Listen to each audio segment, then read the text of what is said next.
Hey, good evening, everyone. Brad Halbrook, State Representative from Shelbyville in the 107th. Welcome to Sunday Night Live, the Conservative Campfire. Chris Miller joins us, Illinois Freedom Caucus Chairman. What's going on, Chris? Well, I tell you what, I know it's a cliche, but we're always shaking our head and say, you can't make this stuff up. And once again, we have seen our Illinois government at work, barely treading water with their nose out. And, we were expecting a budget on Friday, May the 19th. May the 19th came and went. And shockingly, we didn't have a budget. But, they've only known about this for 5 months. And so I can see why they would have trouble. From what I have observed in the way our government functions, I could understand completely why they didn't have this budget done with only 5 months to do it. I mean, I guess I shouldn't be surprised when the stuff like this happens. Right. Well, so Chris, that's exactly right. And that's what we're going to dive into here in the next few minutes. And guys, this is a safer, smarter Sunday night alternative to anything else that you can find out there, either on the cable or dish or satellite or on the ether. But so we're going to have continue this relentless pursuit of truth, logic, and common sense. And you're right, Chris. I mean, the statutory deadline remains the same, May 31st. They know when this budget's got to be done, unlike Texas. I think Texas is the only other state that has a 2-year budget. I think every other state has a 1-year budget.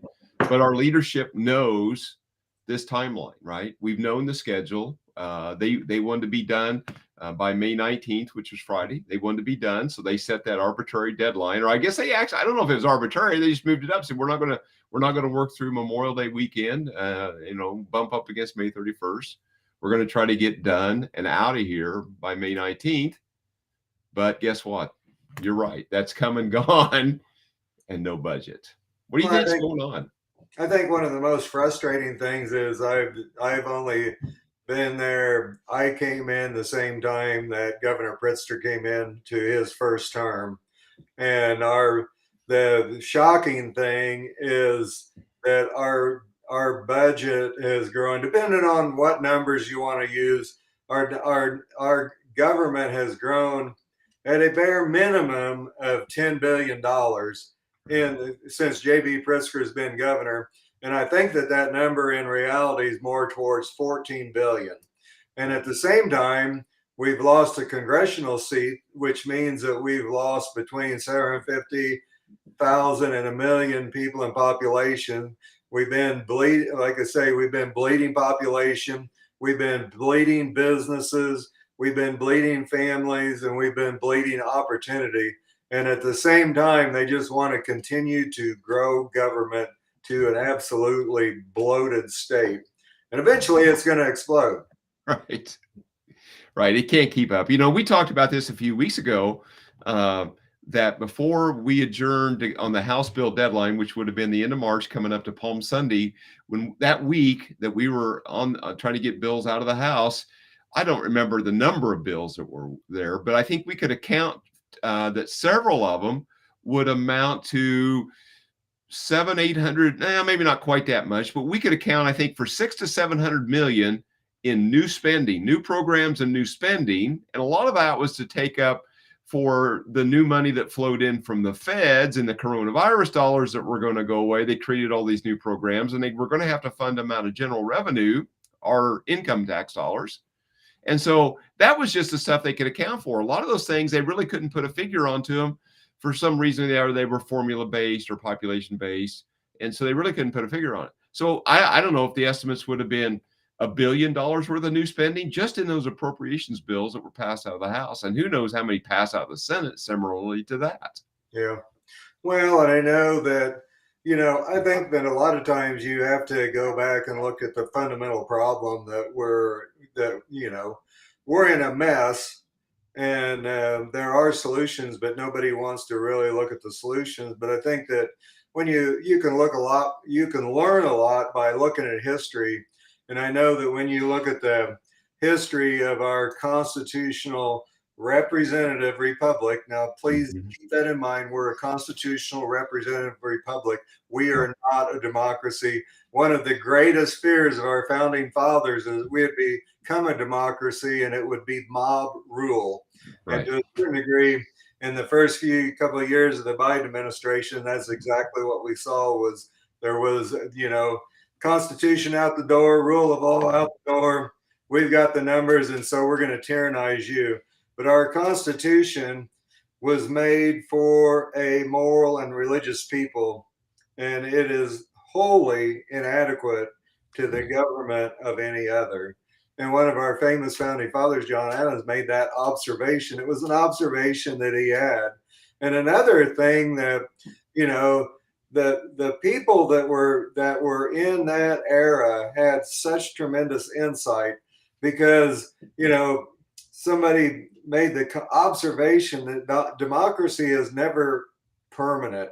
It can only exist until the voters discover that they can vote themselves money from the public treasury. And, Right. and if we aren't there right now, I mean, the reason why that we have the mess that we have is because the public puts pressure on politicians to vote to give them money. And Mhm. that's the reason why we have out of control spending, why the debt is ballooning both in Illinois and at the Right. national level, because they think there's some, I don't know, some money machine or ATM, government ATM, where we get this government money. It comes from the sky like magic, and there's no accountability in the process, and therefore we have a mess. Right. Right. Exactly. Hey, Chris, hold that thought. We're going to dive back into this a little bit more. We got Look who's Representative Dan here. Caucus. Hey, Hey, Dan, welcome. give We're me. just getting started. Hey, Oh, good. Sorry, this isn't the General Assembly here, dude. I know. we don't Start on time. prompt. I know. Sorry, I apologize. We were working on my newsletter, and it needed a lot of work. I understand. Yeah, man. So anyway, good to be with you. What a Hey. beautiful weekend. Absolutely gorgeous. Yeah. The weather could just stick like this for the next 20 years. Well, it is supposed to be like this all week. You didn't get the memo. The climate is changing. We're in the pathway of destruction. Dan, we were just kind of talking about the budget process is kind of not making it, things aren't happening very fast. And we're just kind of talking about our constitutional republic and talking about democracies. And I just found this quote here from James Madison. It says, democracies have been found incompatible with personal security or the rights of property. Think about that. It's true. That's a good quote. That's really good, Brad. Mm-hmm. You must eat more bugs. So we'll say you. Well, and we've used this little metaphor to describe a democracy. It's like where two coyotes or two wolves and a sheep are trying to decide what's for lunch. Yeah. Right. That's good. That's kind of the way it is in Springfield right now. The majority party has basically 2-1 margins over us, and I think they're deciding what's for lunch. And so more bad ideas coming out of the Puzzle Palace or the Bad Idea Factory, or like one of our cohorts texted us this afternoon. What did he call it? The palace or the place of best practices or something. Something about the best practices. We hear a lot about best practices. So that's what's happening in Springfield is a generation of best practices. So yeah. Right. Well, it's interesting. You have 78 votes. It takes 60 votes to pass a budget. Right. And you have, we don't know for sure, but somewhere around 50 billion with a B dollars to spend. Mm-hmm. You know what your fixed costs are. I mean, you know what it costs to run the Illinois State Police. You know what it costs to run the Department of Natural Resources. You know what it costs to run, all your departments last year. So that kind of gives you a baseline.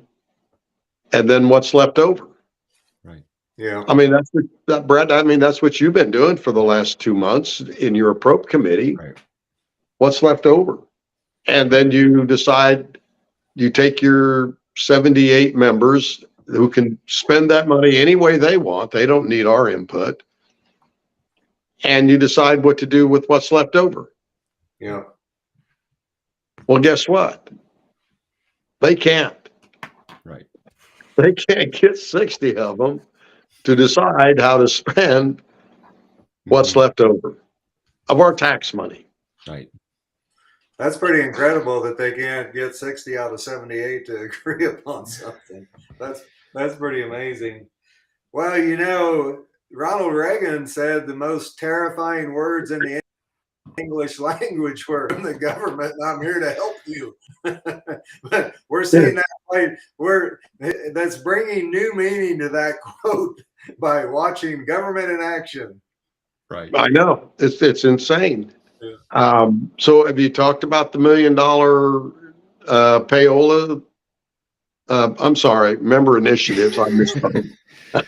No, we haven't started talking numbers, but we can dive into that. And I guess let's kind of It's tee it up rumored. with this. One of the biggest budget pressures we face, I think, right now is this Medicaid or health coverage for this huge flow of illegal immigrants into the sanctuary city, the self-proclaimed sanctuary city we affectionately refer to as Chicago, right? So they're seeing thousands of illegals come in. They want to cover their health coverage. They started this program about 3 years ago, estimated the cost to be somewhere between $2 and $3 million, and is now estimated to be 1.1 to 1.2 billion this coming fiscal year. Wasn't it originally just for senior citizens? Right. We were trying to help help these senior citizens who have some health issues, maybe as they're aging, Mm-hmm. and they're spending that money. Obviously, we see a lot of these folks are ended up in nursing homes, Yeah. and they have no Social Security number. They have no visa. They're essentially undocumented, Right. and they're old, and they're ending up in nursing homes, Mm-hmm. and the state of Illinois is paying for them. Mm-hmm. And it's $2 to $3 million is where it started. Okay, that's okay. We'll put a couple $1 million into a program like that if that's going to help take some pressure off of the healthcare system. But then what happened, Brad? Yeah, well, they kept adding demographic groups to it. I've got nearly, or hope to have nearly every one of these groups added. And it's something now, I think it's close to 140,000 people. Yeah. I mean, these costs are just ballooning. I mean, it's, Chris, we talked early just before Dan jumped on about how Pritzker's budgets in the last 4 to 5 years has grown 10 to 12 billion plus. It's any wonder, right? When you have programs that start out at 2 or 3 million, and in 3 years, they're $1 billion. That's 1,000 million. There's one of the people that are tuned into the broadcast tonight. Rebecca wrote that we would have plenty of time to get a budget done if we weren't busy passing stupid bills that hurt Illinois citizens. But that's true. I mean, you think about all of the stupid bills that we had to look at if we didn't have that to deal with, and if actually we would have been coming to work in the month of January and February and even March and actually doing something besides checking in and going out and partying like rock stars, we had had plenty of time to get all this stuff done. But just because of the lack of any organizational skills, it's like, I thought that Representative Wright made an excellent point the other day. If this was a $50 billion publicly traded company, that the CEO and the people in charge would be going to prison. And I thought that was a great observation that he made. Yeah. This is true. Yeah, that was quite a bit of truth there for a lot of our friends to kind of swallow. That was just a huge amount of truth for them to swallow, and I don't know that was taken very well. That gets you into trouble when you start telling people the truth and being transparent. Right. Right. Always get you in trouble. Never. Yeah, doesn't go well. Right. Yeah. Well, but it's interesting. I think this is, and I think this is a reflection on the speaker. Yeah. I think that the Senate, the Democrats in the Senate are, I think they've come to some understanding. They went home early and they're willing to come back and do whatever. But I think this falls squarely on the shoulders of Speaker Welch and his inability to negotiate. His personality is such that he's I use the word bully. Mhm. He's full of himself, and I could see where his management style would irritate someone of equal stature, Mhm. Right. which is the president of the Senate. Mhm. And I don't, our members in the Democrat caucus, I don't know how they're going to react to this, because all of them aren't going to get what they want. Mhm. They're not. It's impossible. There's too many of them. Right. And I mean, this is just another example of poor leadership. It is, you know, you can't bully people into doing what you want to do forever.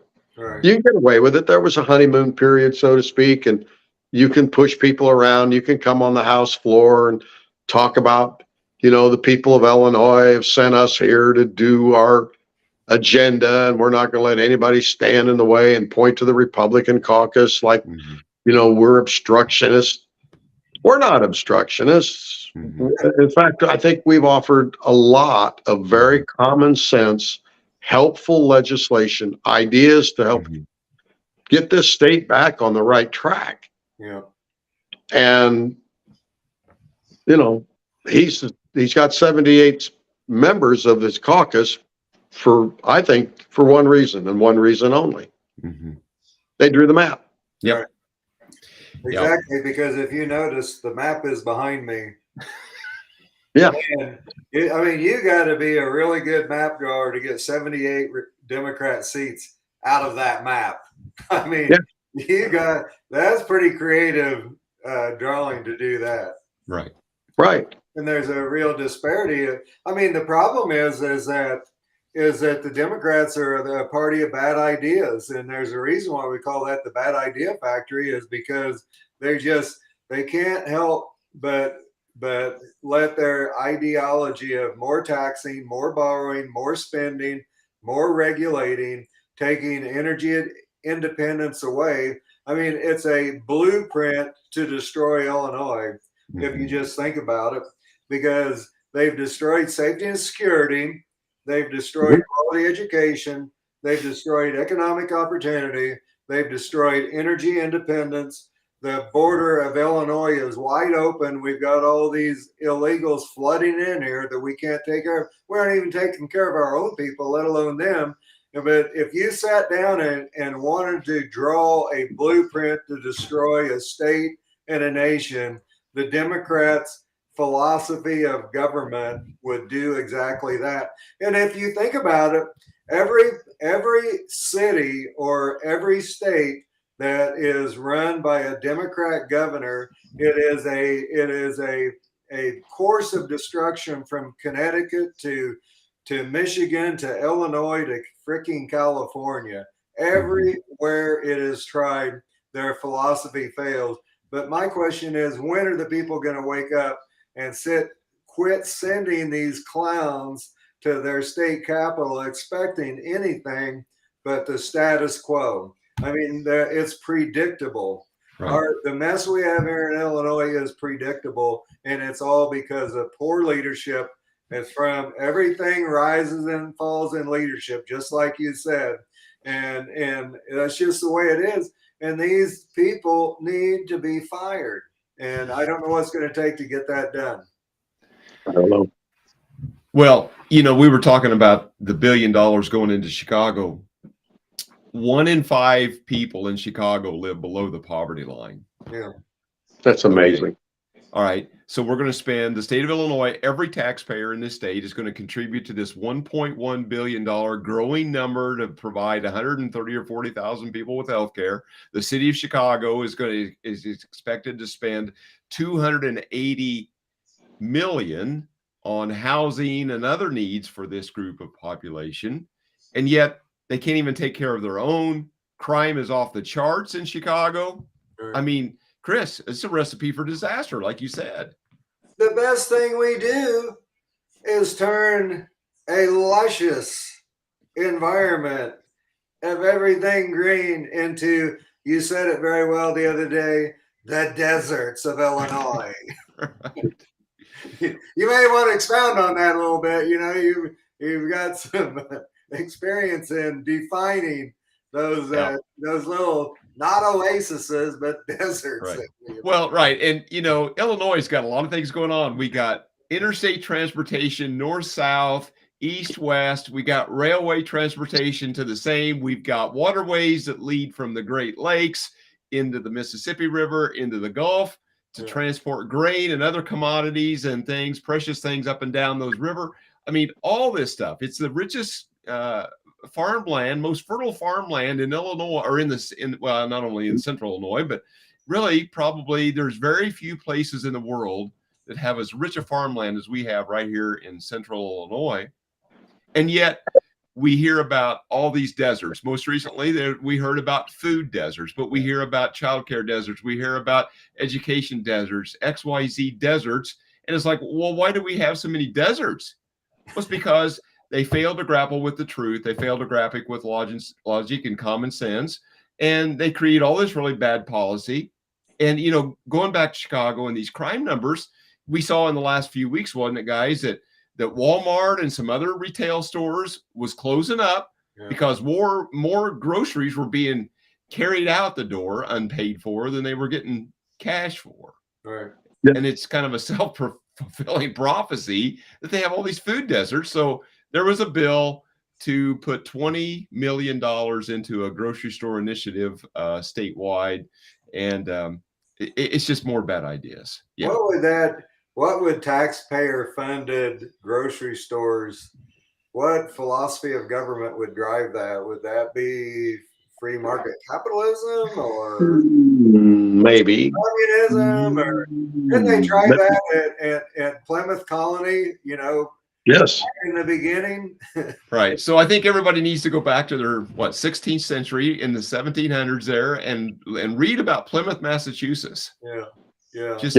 Just I mean, the only reason why, where we've lived, I guess that the way to define a food desert is if you don't have a grocery store within 10 miles. Is that the way I got that? Right. Well, unless you live in Chicago.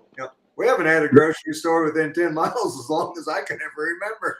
But I mean, it's been a long time since, but people just got used to, in these small towns, Oakland, Newman, Broadlands, you name it, all those little towns, Hume, we've been 10 miles away from a grocery store forever. But the reason why we have that issue here is because of the population shrinking, but when you live in a high population area and you don't have a grocery store, it is a direct result of crime with no consequences. I mean, like Ed mentioned, these stores are being robbed blind. They can't make any money because of the shrinkage. And I think that's just part of it. I think that's a big part of it. But the other part is the taxes, property taxes, that's true. Payroll taxes, unemployment taxes, workman's comp taxes. We've got, is there some? No, that's just me. I thought somebody just hopped on. I'm going, hey, we got another member. I mean, it's the business climate in Illinois. And when you operate a major corporation or a stock brokerage company, Boeing, Cat, I don't, go down the line. Yeah. You can afford to move. You can afford to move. If you have a grocery store, and the grocery stores traditionally have very low profit margins. They're not a huge money maker. They make it up on volume. And when you have a declining population, like you said, Chris, then your number of customers disappear. Well, where did that population go? Right. Well, it left with the jobs. Right. And it left with, tired of being taxed out of their homes. Right. And so you have that problem in our rural communities. And then you put all of the other costs on top of it, and you just can't make a living, running these small independent grocery stores in rural areas anymore. So what's this bill going to do? I don't know. Right. They've got all the government agencies up there, Yahoo, all the time, trying to find something wrong with the way they're conducting business, and then fine them. Yeah, right. It's a beautiful thing. Well, and it's because their produce wasn't labeled properly. I mean, we went through this in one of those committees last year. They, want their produce something, I don't know. I mean, it's just frustrating as heck that, what we have to go through. Right. Yeah. Well, yeah. I mean, the other thing too is, guys, is these energy costs have skyrocketed. And boy, in a grocery store, when you rely so much on refrigeration to keep stuff cold or frozen, that's a high cost. That's just driving their cost of doing business up like crazy. So I'm guessing that most of their electric bills were pretty high to start with. Right. But just think about what we've done with this green bad deal, where everybody's electric bill is either doubled or tripled. Now, if you take that and multiply it to a business or a grocery store where they're a high usage, I mean, you got a real problem in the cost of doing business here. Right. Oh man, yeah, keeping your freezers and refrigerators going, cooling, heating and cooling the open store. I mean, it's just. I think it's an impossibility. But we're going to throw 20 million at it. Right. Socialized grocery store. Well, and some can make an argument maybe that Walmart was to the destruction of some of our small towns, and then maybe you could sprinkle in there that Amazon out Walmarted Walmart, but yet Amazon, I don't know, in central Illinois, they're delivering groceries. I mean, I think they've made a play in some grocery markets with some different things, but I don't know that it's like, I mean, it's not like it was, or like a Walmart has groceries. It's, there is something there, but yeah. Well, hey, let's talk about a couple bills real quick. Senate Bill 1818. They want to redesign our state flag. So Illinois is 205 years old, or will be this summer. And there's a bill. This will solve all of our problems, right? We're going to redesign the state flag. I just found it was just amazing that we've got time to worry about redesigning our state flag. I don't think it has enough color in it. Yeah, I can't imagine what these guys will come up with when it comes to redesigning the state flag. It'll be almost comical. It'll be comical but tragic also with what they come up with. They can do anything they want to, Right. Yeah. Right. Yeah. Right. The other big bill this week was to kind of continue on with their desire for equitable bathrooms or restrooms in public places, non-gender or multi-gender, multi-stall restrooms. Guys, Dan, you made the call to the architect of the Capitol's office and asked him for specifics on that. And it was kind of chilling that the sponsor of this bill, right, Dan, I can let you speak to this, hadn't talked to the architect about the impact. No, and the bill itself is, somewhat innocuous. I mean, it sets up a new building code in Illinois, so that if you want to construct a gender neutral bathroom, this is the guideline. Mm-hmm. So what they've done is they step back, you know what they want, but they step back from that, one click. And now they're saying, no, we're not mandating gender neutral bathrooms anywhere. We're just saying if you want to convert or you're building and you want to make gender neutral bathrooms, these are the requirements. This is how they have to be done. Okay, fine. But you know what's coming next, right? Mm-hmm. Exactly. You know what the next step is. Right. Yeah. Right. We want gender neutral bathrooms in all public places. It's coming. Right. That's the next step. Right. And the architect, a very, very nice lady, running this huge projects in Springfield, Mm-hmm. was like, what? What? What are you telling me? Right. Well, It's going to come. It's going to, trust me. You and I know it. We all know it. This was just the what do they say? The camel's nose under the tent. Right. Now that we have architectural specifications for gender neutral bathrooms, now we can impose them. Yeah, y'all need to write that down. May the 21st, 2023. You heard it here first. Yeah. Gender neutral bathroom coming to every restroom in Illinois. At least in It's going to be a game changer. at least in public building and government buildings. Yeah. That's where it'll start. Just like the styrofoam ban. That was fun. Are we done? Are we done with gender neutral bathrooms yet? Have we beat that up? Well, let me ask you this, Dan. I know you talked directly with the architect. I was there in the room. I think she said that in the Capitol, was there 40? 40. There's 40 whatever, right? There's 40 stalls or 40 stalls, right? Yeah. But then Capitol. in the new construction that they're doing, which is like a $400 million project plus or minus, there's 40 additional stalls there. Now the question, I don't know that you ask, and I just happened to think about it. Are they designing these to these new standards? No. Even though the sponsor said this is not mandated, I think you and I disagree. As we read the original language, it talks about a mandate in there.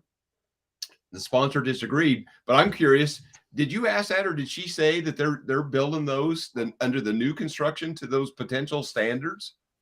No, I asked her, and she didn't have any idea that this bill was going through to be the law. Yeah. And no, everything that they're doing was designed years ago. I mean, it was designed and approved years ago and now being put in place. I don't know what the Capitol building construction deadline is, but all of the other stuff, the parking lot and all that whole big project is supposed to be done next year. Mm-hmm. I mean, they're working away on it just north of Stratton, right, and between the two complexes in that open space. That's all supposed to be done sometime next year. Right. So no, they had no idea. She was like freaking out. Yeah. I think what she say 144 public stalls in the Stratton, or in the Stratton building. Yeah, just in Stratton, I think 44. Right. Well, we've probably whipped up on that one enough. What else is on you guys' mind? I know we got a question here about the budget. We'll close out with it a bit. I think we need to kind of help people clarify on that so they have an understanding of what we're up against for the next week or 10 days. Chris, do you have any other thoughts or anything you want to talk about? Oh, not really. I know we've been at this for 35 minutes. We don't want to wear everybody out and have to put them on bad information overload. Well, let me bring this question in, Dan, and see if this shows up. So the question is, what happens if the Dems can't come to an agreement this week on a budget or by the 31st? You want to answer that, Dan? Well, I said this to a couple of our Democrat colleagues. They didn't They didn't give Rauner a budget for 2 or 3 years. Mm-hmm. The state operated without a budget under Governor Rauner because the Democrats refused to come up with a budget because they knew he'd line item veto and they couldn't override the veto. Mm-hmm. So they just didn't have a budget, and they blamed Rauner for it. And good PR, and you've got the press on your side, and you make the first move. But hey, what are you going to do if there's no budget? Right. They'll just, I mean, they're going to spend the money the way they want it anyway. Right. What the heck? Somehow this will be our fault. Right. Yeah. Yeah. I'm not exactly sure how, 78 to 40, but it'll be our fault. Yeah. Those So let's just Republicans are at it again. let's kind of walk everybody through. So it takes 3 days to move a bill through the General Assembly, through both chambers. And we want to talk about that. That's important. This is the first time we've seen that, because normally they'll drop the budget on Thursday night, and we voted in on Friday. Right. And they dropped the BIMP and, over in the Senate on Thursday night. And we vote on it Friday, and the Senate votes on the budget on Friday. Because of these lawsuits and all of the scrutiny that's been placed on the process in the General Assembly, not following the Constitution, Right. all of a sudden they'd go, maybe we don't want to do that again. Right. Maybe we actually want to do what the Constitution says we should do, and the bill should be read on 3 separate days. Right. Now, some of this stuff is, suspend the reading, and it means nothing. I mean, it goes through unanimously, and we don't care. Get it off the table, move it along. But these important bills, the Safety Act, the gun control bills, the budgets, have traditionally suspended the reading and voted on them because they could do that. Right. Now these lawsuits in the Safety Act and in these Gun Control Bill Act, Mm-hmm. I think have gotten their attention, and I want to thank everybody that's participated, Right. everybody that's had pushed back on this process. Just like the consent calendar that we got wiped out this year. Right. It's no fun sitting around voting on 125 bills that have no opposition, but at least every one of those bills gets read into the record. Right. The sponsor has an opportunity to present that bill, to give the intent of that bill before it gets passed. Right. And it's tedious, but it's the right thing to do. Right. Yeah, no doubt about it. I'm done. Okay. Sorry. I'm sorry. That's all right. It winds me up. And I think you're right. And I hadn't really thought about that, Dan, but this scrutiny about having a bill that's been read 2 times and they drop a gut and replace amendment that's these 4,000 page or 700 page amendments, whatever it is, right? But the budget bills are typically 4,000 pages. They drop them, waive the posting requirements. They do them in an hour, and nobody has time to even hardly look through them and count how many pages there are, let alone begin to analyze what the content of 3,000 or 4,000 pages is in an Right. And then have limited debate. Yeah. And so it just Yeah, leads to really bad policy making once again. So, yeah. But again, so to draw the close the circle up, the statutory deadline is May 31st, which is, I think, Wednesday night, a week from now. They can pass anything with a close up or an effective immediate date. Has to have 60 votes. If it goes to June 1st, takes 71 votes. That's kind of key difference there between May 31st and June 1st. It takes more votes to pass the same thing. Out of the 78 members. Out of 78 members. Right. Yeah. Still, Yeah. they don't need us. Right. And they still can't do it. Right. Exactly. All right, Chris, Dan, we've been here 40 minutes. Any closing comments, and then we're going to go.